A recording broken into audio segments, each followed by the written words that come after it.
will show to you how to pot a Dracula orchid in inorganic medium, and more exactly I will pot her in semi-hydro. And I know you are already saying, but won't your Dracula spikes rot because they are growing inside the water? Well, no. I know that usually Dracula orchids are grown in those baskets and the spikes are coming from the bottom of the basket. But this is not the case for all Dracula orchids. So we have two main types of Draculas. One, it is the type that push up the spikes from the bottom of the pot, and the other one, it is the type that grows the spikes upwards, like any normal orchid. So she doesn't have pendant spikes, and my particular one, it's called Dracula houtteana. This is an orchid species, and as you must already probably know, Draculas are either epiphytes, either semi-terrestrial orchid, depending on the region and the location they are coming from. My particular one, it is an epiphytic orchid, or at least that is what I have read on internet. I have recently received this orchid from Corina. Her channel it's called Fifi. And the orchid stayed for 19 days on transport, so I guess she didn't really appreciate it all that time without any sunlight or moisture. I was very worried for her, especially because she had some yellowish leaves, but I can see she's okay. She has a new growth here. Let me focus a little bit.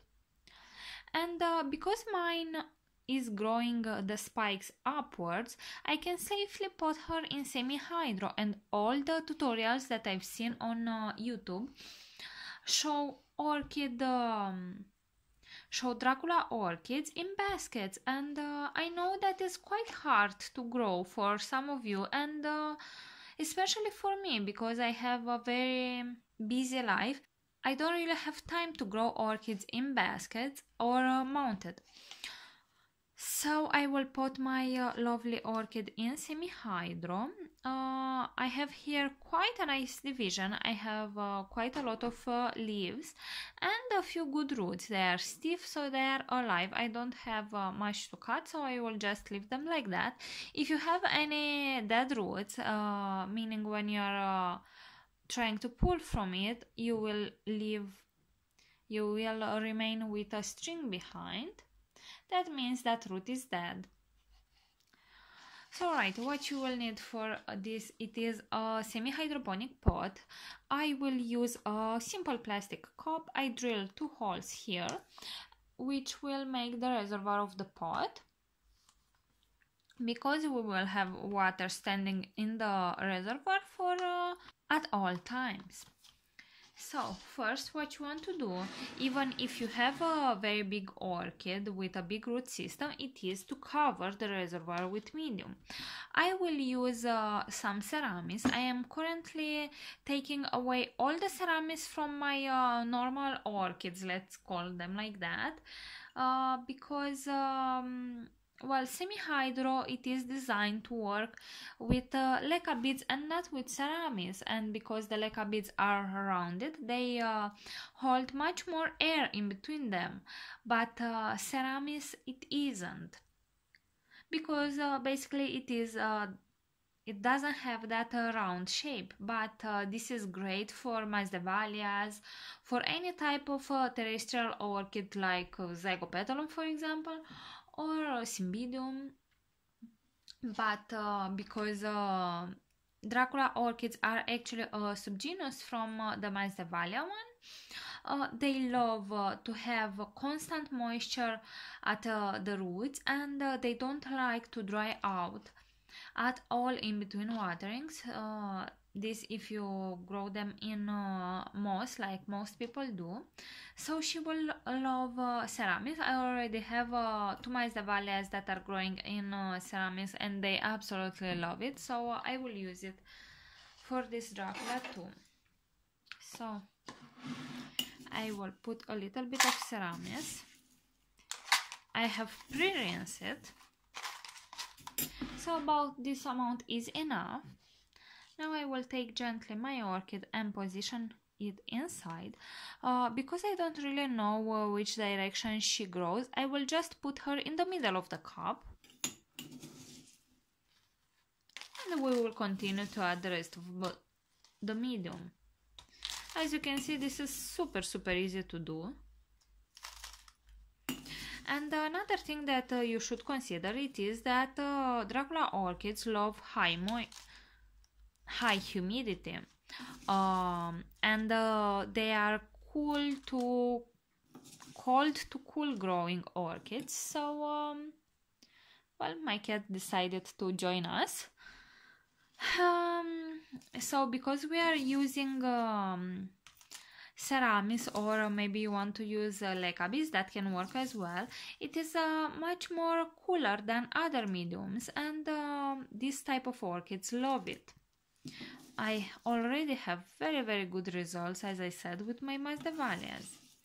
But yeah, I don't really know what type of humidity the orchid needs to have good blooms, and I don't really think that much at the bloom itself, but at the lifespan of the bloom. Because some orchids, like Paphinia orchids, I know they don't completely open their blooms in lower humidity, but that is something that will need to be tested out, because this is my first Dracula. And I am very excited because, as you most probably know, I am from Romania, and we really have that thing with Dracula, and yeah, we have that legend with Dracula, and what it is actually, it is connected to Vlad Țepeș, but that is another story. Okay, so you really need to make sure your orchid is not buried underneath the medium. I only have a few pieces of ceramis on top of the rhizome, but that is okay. Don't forget to place up the tag. And now I will go and pour some water inside the cup. I will show you in a second. I have some distilled water. Also, I don't consider a good thing to put Dracula orchids in bark. Not at all, because they don't like to dry out. And in most I don't like it because, one, it retains a lot of salts. And Dracula orchids don't like salt buildups. And it also decomposes very fast because they love so much moisture. The moss will start to degrade after only 6 months, and in about a year most of the roots of your orchid will be already dead, so that is not good at all. I will also do an experiment for this one, and I will show to you how I will prevent algae from build up. And okay, so let's show you how I water it. I will just use the other cup because it doesn't have any holes. So I will pour some distilled water. They have fine and sensitive roots, so you don't need to fertilize them much until it fills up, and I will let it drain. It only takes a few seconds, so it's very easy. And I will do a separate video about how you can prevent algae from forming in a semi-hydro. Now I will go and put this orchid on the floor tiles in my balcony, where she has about 1,500 foot candles, but that is the coldest place in my house because yeah, the floor tiles are cold, obviously. If you have enjoyed this video, please give it a thumbs up, and if this is the first time you are watching a video on my channel, make sure to subscribe so you can stay up to date with all my orchid videos. Thank you for watching, and see you all next time. Bye!